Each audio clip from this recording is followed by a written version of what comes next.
Presentato un nuovo ricorso contro l'ordinanza Fedriga sulla scuola. Nelle prossime ore vertice tra le regioni e il ministro Speranza. Il governatore: sono stufo che gli organi scientifici vengano usati a fini politici. La Pfizer riduce ulteriormente le dosi di vaccino in arrivo in Italia. Posticipate a domani le consegne previste per oggi in regione. Riccardi: difficile lavorare con queste incertezze.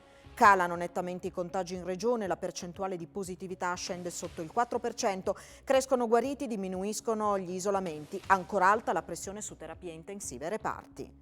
È stato avvistato ed immortalato nel basso corso del Torre da un fotografo il primo esemplare vivo in Italia del cane procione, mammifero alieno la cui storia è simile a quella delle nutrie. Il mondo dello sport è pronto a ripartire con protocolli certi, certificazioni, ambienti sanificati. La Regione ha stanziato 4 milioni per mettere in sicurezza gli impianti sportivi. Pordenone punta sulla depurazione elettrica.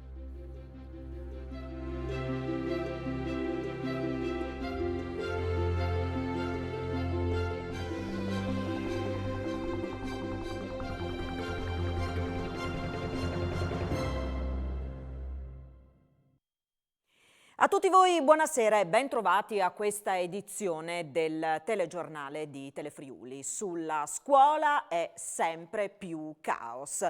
Per quanto riguarda il ritorno in classe alle scuole superiori, le regioni si sono mosse in ordine sparso, ci sono state diverse ordinanze anche in Friuli Venezia Giulia ed è scontro all'interno dei territori ed è scontro anche tra le regioni e il governo. Un incontro dovrebbe tenersi ad ore, peraltro proprio, tra le regioni e il ministro Speranza per fare il punto della situazione in un clima che però si fa sempre più teso. Per quanto riguarda il Friuli Venezia Giulia è stato presentato un nuovo ricorso contro l'ordinanza Fedriga, è stato promosso da 19 genitori, ma spiega l'avvocato che ha seguito la procedura, si tratta solo dell'iceberg, sono tante le famiglie che sostengono i ricorrenti.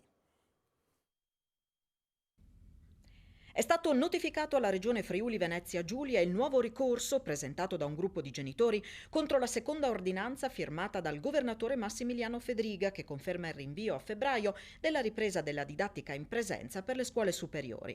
Sono due i punti di forza del nuovo ricorso, ha spiegato l'avvocato Filippo Pesce. Il primo è di merito, si ribadisce l'incongruità anche di questa seconda ordinanza rispetto alle evidenze scientifiche del CTS. Il secondo riguarda invece l'incompetenza da parte della Regione di emettere ordinanze a seguito dell'approvazione di DPCM nazionali. I genitori firmatari di questo secondo ricorso sono 19. Il problema deve essere affrontato, non siamo disponibili, ma la Regione lo sa, ci mancherebbe. Poi ribadisco, non è che siamo uno sparuto gruppo di genitori che si rivolgono all'avvocato, è la punta dell'iceberg. I ricorrenti rappresentano un grosso e nutrito gruppo di genitori che anche dal punto di vista morale ci hanno dato grossa adesione al comitato che sta seguendo, anche ci sono state le manifestazioni, mi riferiscono sabato, quindi non è un problema sentito da 15, 11, 10, 20 ricorrenti, è un problema serio, deve essere affrontato in maniera seria, ma siamo qua per quello, ribadisco, non facciamo battaglie inconsapevoli dei rischi che ci sono con la diffusione del Covid, però insomma forse qualche approfondimento in più. E da questo punto di vista l'ultimo DPCM del Presidente del Consiglio dei Ministri probabilmente ha segnato una strada che vorremmo sia percorsa. Il presidente Fedriga attende il pronunciamento del TAR, ma ribadisce e difende le scelte dell'amministrazione regionale, servono responsabilità e chiarezza, ribadisce anche la volontà di far riaprire le scuole superiori a partire da febbraio e poi dice: sono stufo che gli organi scientifici vengano utilizzati a fini politici. C'è un incontro previsto appunto con il governo, prima però con l'esecutivo nazionale sarà affrontato il tema dei vaccini con i problemi causati all'Italia e anche al Friuli Venezia Giulia dal ritardo nella consegna da parte della Pfizer. La battaglia a colpi di ordinanze e ricorsi al TAR continua ad agitare il mondo della scuola superiore, ancora alle prese con la didattica a distanza. Mentre alcuni genitori ricorrono nuovamente al tribunale amministrativo, il presidente della regione, Massimiliano Fedriga, rivendica con forza le proprie scelte, chiedendo chiarezza al governo. Adesso mi sto stufando di un atteggiamento dove vengono utilizzati organi scientifici per fini politici. Per questo ho chiesto la convocazione ieri della conferenza delle regioni e i presidenti di regione all'unanimità hanno chiesto oggi di audire il ministro Speranza oppure nella giornata di domani. Vogliamo chiarezza perché in mezzo a una pandemia non si possono fare questi giochetti squallidi. Tutta la prevenzione del Friuli Venezia Giulia, il nostro gruppo di lavoro ci segnala come la didattica in presenza rappresenti un pericolo prima di tutto per gli studenti, i professori, gli ATA, le famiglie, perché dopo il virus si diffonde nelle famiglie. Studenti in classe, almeno in parte, da inizio del mese prossimo. Il mio obiettivo è iniziare a tornare in presenza almeno in parte dal 1° febbraio e se la situazione pandemica lo permette noi vogliamo andare in quella direzione. Adesso c'è un nuovo ricorso al TAR, aspettiamo ovviamente rispettosi il giudizio del TAR, tengo solo a sottolineare in modo molto sommesso che l'INAIL e l'Istituto Superiore della Sanità hanno fatto una ricerca pubblicata poco più di una settimana fa su un giornale internazionale dove sottolinea la correlazione tra aumento di contagi e anche di ospedalizzazione con la scuola in presenza. Intanto la Regione guarda con preoccupazione anche ai ritardi delle dosi Pfizer che rischiano di compromettere la campagna vaccinale. Abbiamo questa sera alle 20 una riunione con il governo e con il commissario Arcuri. È chiaro che questo ritardo ci crea un danno enorme. Noi penso siamo delle regioni che meglio hanno organizzato la campagna vaccinale. Dispiace perché eravamo partiti molto bene e questo ritardo intanto penso sia inaccettabile che un fornitore decida lui invece che il cliente come distribuire i vaccini. E poi in un momento come questo ogni giorno è prezioso e questo ritardo farà dei danni alla salute dei cittadini. Un ritardo che causerà danni alla salute dei cittadini, dice il presidente della regione Fedriga, e poi ci sono anche le parole del vice governatore con delega alla salute Riccardo Riccardi che dice i flussi di consegna sono determinanti per l'andamento della campagna vaccinale, è difficile lavorare con queste notizie. Di fatto con il nuovo ritardo annunciato dalla Pfizer, le già ridotte consegne dei vaccini destinati al Friuli Venezia Giulia e previste per oggi sono state riprogrammate per domani. Come abbiamo già detto, è iniziato di fatto ieri, è iniziata ieri la somministrazione dei richiami, quindi delle seconde dosi per le persone che già sono state vaccinate. Sarebbero tra le 100 e le 200 attualmente le persone immunizzate in Friuli Venezia Giulia, quelle dunque che hanno già ricevuto la seconda dose. Complessivamente sono 33.471 le dosi inoculate in Friuli Venezia Giulia su 39.655 disponibili. Fino ad ora il Friuli Venezia Giulia ha inoculato l'84,4% delle dosi disponibili, percentuale di circa 10 punti superiore alla media nazionale che è del 74,6%. Le notizie relative ai contagi in regione parlano di un calo deciso di nuovi contagi, resta comunque la pressione sugli ospedali. 15 oggi in Friuli Venezia Giulia le persone morte con Covid, a cui si aggiungono 3 morti pregresse. Su 6.950 tamponi molecolari sono stati rilevati 265 nuovi contagi con una percentuale di positività del 3,81%, una delle più basse registrate nelle ultime settimane.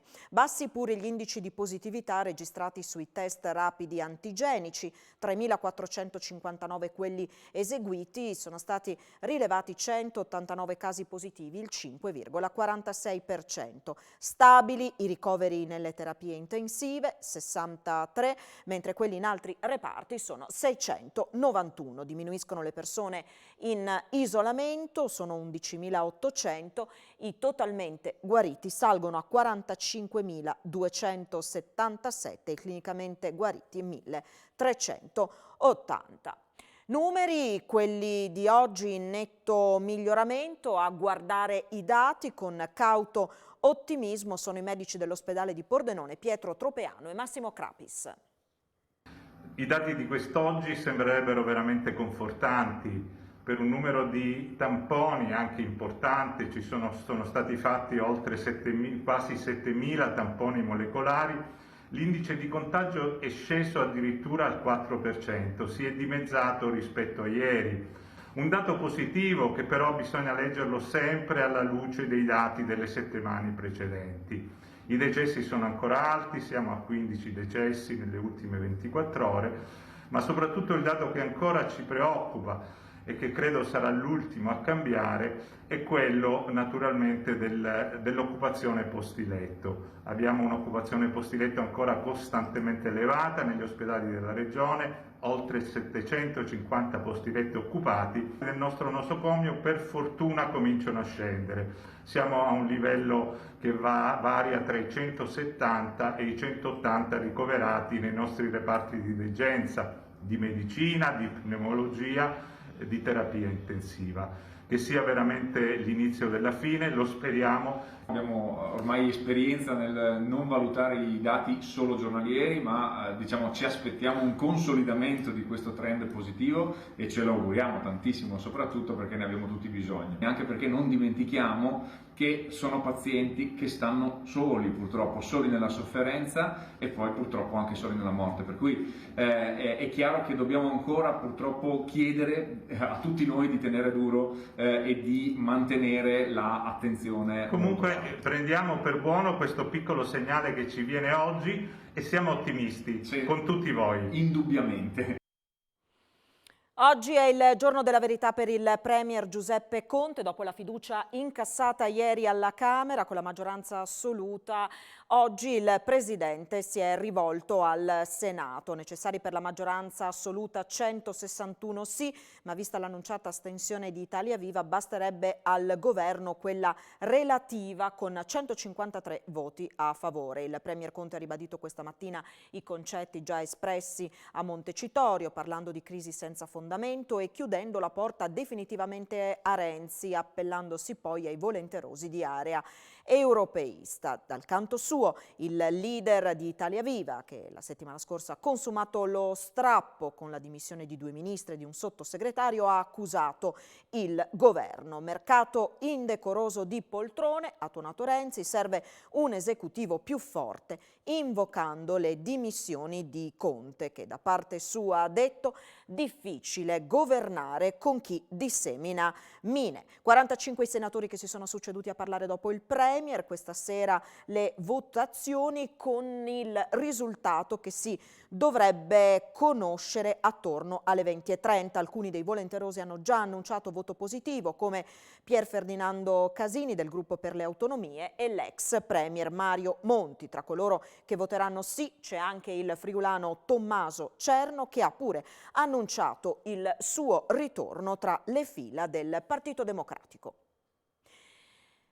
In Austria si può entrare solo se si è registrati, solamente portando con sé il modulo d'ingresso. Il risultato dell'ultima decisione di Vienna, che dopo la quarantena obbligatoria per chi arriva dall'Italia limita ulteriormente gli ingressi dal confine. Codice QR, moduli online e tanta pazienza. Servono tutte queste cose dallo scorso 15 gennaio per entrare in Austria, che ammette solo viaggiatori preregistrati. L'emergenza pandemica da Covid-19 ha fatto sì che lo Stato confinante abbia rinserrato le frontiere, rendendo più articolato e complesso l'iter da compiere per varcare la frontiera. Al confine a ogni visitatore sarà richiesto il modulo precompilato da portare con sé per tutta la durata della permanenza sotto l'egida di Vienna.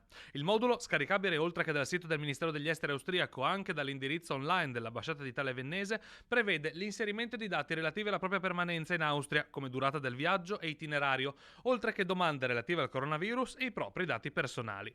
La conferma dell'avvenuta registrazione deve essere portata sempre con sé, in modo da poterla esibire in un eventuale controllo. Fino al 24 gennaio l'Austria sarà sottoposta a lockdown totale, con il coprifuoco 24 ore su 24 e la chiusura di tutte le attività commerciali non essenziali, delle scuole di ogni ordine e grado e di tutte le strutture ricettive. In più, per chiunque arrivi dall'Italia, l'ingresso in Austria comporta la quarantena obbligatoria di 10 giorni, che può essere interrotta dopo 5 nel caso in cui si effettui un test molecolare o antigenico che risulti negativo. In ogni caso, il Ministero degli Esteri sconsiglia qualsiasi tipo di viaggio all'estero, se non per ragioni strettamente necessarie. Supporto logistico da parte della Protezione Civile di Palmanova e del locale comitato della CRI al primo convoglio umanitario inviato dalla Croce Rossa italiana in Bosnia per fronteggiare l'emergenza dei profughi della rotta balcanica. Il Comitato regionale Friuli Venezia Giulia della Croce Rossa ha dato supporto ai 3 mezzi pesanti di rientro dalla Bosnia partiti giovedì scorso dal centro operativo emergenza di Avezzano in Abruzzo. Si tratta del primo convoglio di aiuti umanitari consegnati alla società consorella Croce Rossa della Bosnia, che sta cercando di aiutare i profughi fermi nei campi di quel paese in gravi condizioni di indigenza. Si tratta dei migranti della rotta balcanica, per lo più cittadini pakistani e provenienti dall'Afghanistan. Di norma, spiega Milena Cisilino, presidente Croce Rossa Friuli Venezia Giulia, in inverno la migrazione frena. Quest'anno è diverso, le persone nei centri della Bosnia sono moltissime. Arrivano senza scarpe, avvolti in una coperta, sono senza cibo, senza corrente elettrica, senza acqua. Abbiamo inviato alla Croce Rossa Consorella giacche a vento, scarpe invernali, alimenti energetici. Nel loro rientro dalla missione partita da Avezzano, poi, che ha raggiunto 2 mete, tra cui Sarajevo, abbiamo dato supporto logistico ai 3 mezzi pesanti, grazie alla collaborazione anche della Protezione Civile del Friuli Venezia Giulia e al Comitato Croce Rossa di Palmanova. 3.577.000 euro è l'importo che il Comune di Udine ha speso nel 2020 per ospitare stranieri minorenni non accompagnati. La Giunta, per contenere la spesa, ha deciso di aderire con un nuovo specifico progetto al bando del Ministero che prevede un rimborso giornaliero di 68 euro contro la spesa attuale che varia da 73 a 90 euro. Nel 2020 Udine ha speso 3.577.000 euro per ospitare stranieri minorenni non accompagnati, contro i 2.805.000 euro del 2019. Attualmente in città ne sono presenti 153, per i quali spende dai 73 ai 90 euro al giorno. Di questi 12 sono in quarantena per una spesa quotidiana pro capite di 130 euro, mentre 6 sono positivi al Covid e comportano una spesa di gestione di 350 euro pro capite al giorno. Tutte le spese sono esenti dall'IVA e la prefettura rimborsa ogni giorno 45 euro, mentre al rimanente pensa la regione. Sono ragazzi che provengono dal Pakistan, moltissimi dalla Bosnia, vengono qui sul nostro territorio, si fanno identificare e noi siamo obbligati a metterli poi nelle comunità dove hanno diritto al vitto, all'alloggio e all'istruzione. Per cercare di non incidere troppo sulle casse del Comune, la Giunta, che ha reso noto questi dati, intende con un progetto specifico aderire al bando del Ministero per accesso a fondi per gestione minori. Prevede un ristoro quotidiano di 68 euro al giorno per le rette per le comunità dove vengono accolti, che è leggermente inferiore a quanto attualmente ci viene chiesto dalle cooperative e dalle strutture che gestiscono questo servizio. Quello che noi riteniamo più qualificante invece è un progetto oneroso, tutto a carico del Comune, che prevede il risarcimento per le famiglie fino al 4° grado di parentela con minori stranieri non accompagnati ritrovati sul nostro territorio, per far sì che questi siano incentivati a farsene carico. Incidente mortale lungo l'autostrada A4 all'altezza di Portogruaro in direzione Venezia alle 13 di oggi. 3 i mezzi pesanti coinvolti in un tamponamento a catena. Nell'impatto è deceduto uno degli autisti, un ragazzo di 24 anni italiano. È stata istituita l'uscita obbligatoria a Portogruaro per chi transitava in direzione Venezia. La strada poi è stata riaperta alle 16. Sul posto la polizia stradale e i mezzi di Autovie Venete. Un uomo è morto questa mattina attorno alle 5:30 in una ditta di utensileria di Gemona, colpito da un arresto cardiaco. Si tratta di una persona di 69 anni. Sono purtroppo risultati inutili i soccorsi. Sono riusciti ad attirarla in un'area appartata, l'hanno accerchiata e l'hanno percossa con pugni, schiaffi e un calcio. Ad aggredirla per futili motivi sarebbero state 3 ragazzine di 13 anni, mentre 2 ragazzi di 15 e 17 avrebbero indicato loro come colpire in modo più efficace. È la ricostruzione della Polizia Locale di Trieste su un episodio di violenza subito da una 13enne all'uscita da scuola. L'intero gruppo è stato deferito all'autorità giudiziaria. 3 di loro avrebbero partecipato anche all'aggressione di un nonno vigile dopo che l'anziano li aveva invitati ad indossare la mascherina sul bus. Erano stipati in un trasportino nascosto in uno scatolone nel portabagagli di un'auto con targa straniera 4 cuccioli di cane di razza Bichon Frise di 50 giorni di vita. Li hanno trovati i carabinieri della radiomobile della compagnia di Gradisca di Sonzo durante un controllo. Un cittadino di nazionalità romena è stato denunciato, ritenuto responsabile di traffico illecito di animali domestici e di maltrattamento. I cagnolini, in buone condizioni di salute, erano senza vaccinazione, microchip e documentazione. Sono stati affidati in custodia al canile sanitario di Gorizia. La loro vendita illecita avrebbe fruttato circa 4.000 euro. Il direttore della sede di Trieste della Banca d'Italia, Luigi Bettoni, lascerà l'incarico a fine mese per pensionamento e si trasferirà a Cremona. Mi spiace immensamente lasciare Trieste in un periodo come questo senza poter rivedere e salutare di persona i tanti amici con cui ho collaborato professionalmente e che ho frequentato con tanto piacere, ha scritto in un messaggio di saluto. Lascio con nostalgia la città di Trieste, dove ho vissuto per 3 anni, imparando ad apprezzare lo stile di vita e le ricorrenze proprie di una città unica nel suo genere e nella sua storia. Il direttore era entrato in Banca d'Italia nel 1979 e dal 2018 ricopriva l'incarico di direttore centrale della sede triestina della Banca d'Italia. Legacoop fa la stima dei danni subiti dalle imprese nel 2020 e guarda anche al futuro. Legacoop, le cui aziende aderenti hanno avuto andamenti e reazioni diverse durante l'emergenza Covid, lancia un appello alla Regione affinché si inseriscano le necessarie modifiche al disegno di legge Sviluppo Impresa. Prima o poi queste legislazioni d'emergenza termineranno. Sicuramente il blocco dei licenziamenti terminerà, ma sicuramente anche le moratorie di quelle imprese che magari in questo momento non hanno le risorse per pagare i contributi agli enti previdenziali e via dicendo. Quindi sicuramente il problema più grande della crisi ce l'abbiamo davanti a noi, non ce l'abbiamo dietro a noi. Un sollecito alla politica nazionale e regionale su una revisione di quelle che sono le politiche passive del lavoro, quindi tutto il tema della cassa integrazione e le politiche attive del lavoro. Sulle politiche attive del lavoro il reddito di cittadinanza ha rappresentato importanti lacune proprio sull'asse dell'inserimento al lavoro delle persone disoccupate e su questa partita il mondo della cooperazione è assolutamente a disposizione e pronto per la storia, in particolare della cooperazione sociale di inserimento lavorativo. Ecco, da Legacoop sorge anche una forte preoccupazione, quella di tensioni sociali. Il 55% circa della popolazione teme di poter perdere il posto di lavoro e il 52% di questi pensano di scendere, dai gradini sociali virtuali, della società. Tutto questo legato anche a uno storico, purtroppo, blocco dell'ascensore sociale che c'è in Italia, più che in altri paesi europei. Se non dovessero essere riconfermate misure di sostegno al reddito o di blocco dei licenziamenti, domani mattina tutto questo potrebbe sfociare anche in tensioni sociali, ma soprattutto in perdita di capacità economiche. Il Covid blocca le iniziative per il 27 gennaio, giorno della memoria, a Udine.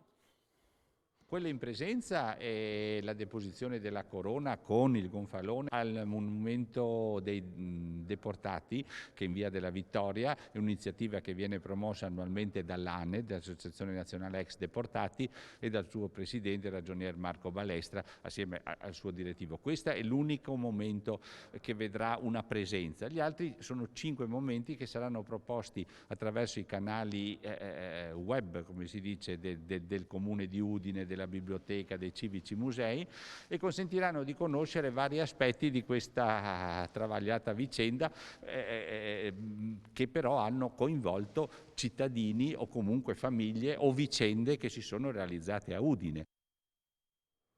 È stato avvistato ed immortalato sul Torre da un fotografo naturalista il primo cane procione vivo in Italia. Il cane procione è arrivato e vive in Friuli Venezia Giulia, ora è ufficiale.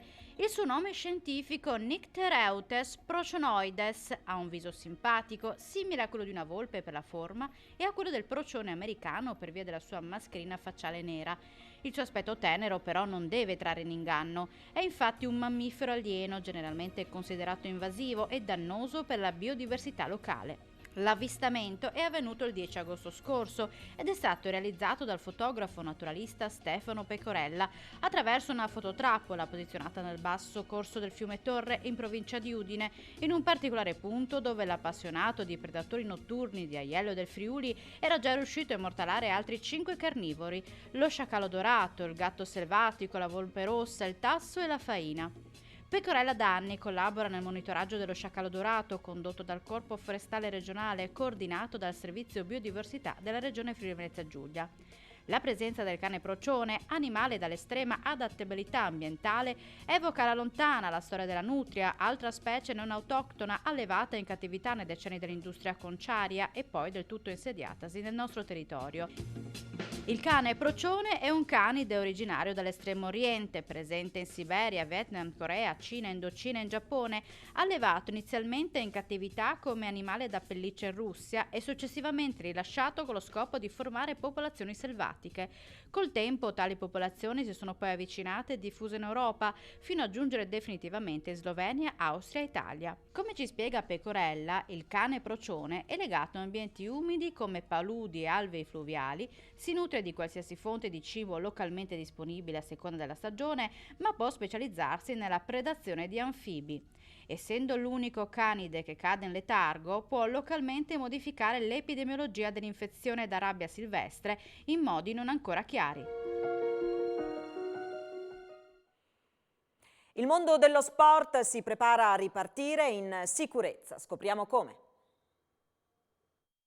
Il mondo dello sport regionale sta tendendo a ripartire in sicurezza dopo lo stop di gran parte del movimento causato dal coronavirus, e questo tema è stato al centro di un incontro al Palasport di Pordenone. E bisogna trovare delle forme e protocolli che possano permettere di fare attività, perché mi sembra di capire che ognuno va un po' per conto suo. Ci sono alcuni sport che fanno attività, quelli individuali, ci sono sport di squadra che fanno attività fino a un certo livello e poi c'è la base, i ragazzi che non vanno neanche a scuola e tantomeno vanno nei campi di calcio, di pallacanestro o pallavolo. Le società hanno avuto dei ristori abbastanza positivi, regionali e nazionali. Dal punto di vista finanziario non siamo a remengo come qualcuno vuol dipingersi, il problema vero è che non facciamo attività. Se paragonato a quello della scuola, per la regione il mondo sportivo può essere gestito in maniera più semplice, anche grazie a un patto tra associazioni e atleti sottoscritto attraverso un certificato. In questo certificato medico sarà sufficiente con un patto tra privati, cioè io ti do un servizio, però ti chiedo questi requisiti, se tu accetti bene, se no non te lo do. Credo che sia molto più semplice anche una riapertura che sia fatta in termini di assoluta sicurezza, perché le associazioni sportive garantiranno che sono sani i loro dirigenti sportivi e i loro allenatori e gli atleti garantiranno di essere sani essendosi vaccinati. Per la sanificazione delle strutture sportive la Regione ha stanziato 4 milioni di euro gestiti dal CONI. Il comune di Pordenone su questo fronte ha puntato su un innovativo macchinario. Elettrostatico con una corrente dai 24 ai 40 mila volt, passa l'aria in framezzo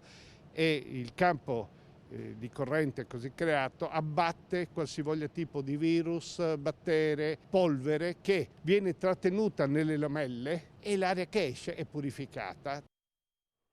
Per finire, le ultime in casa udinese.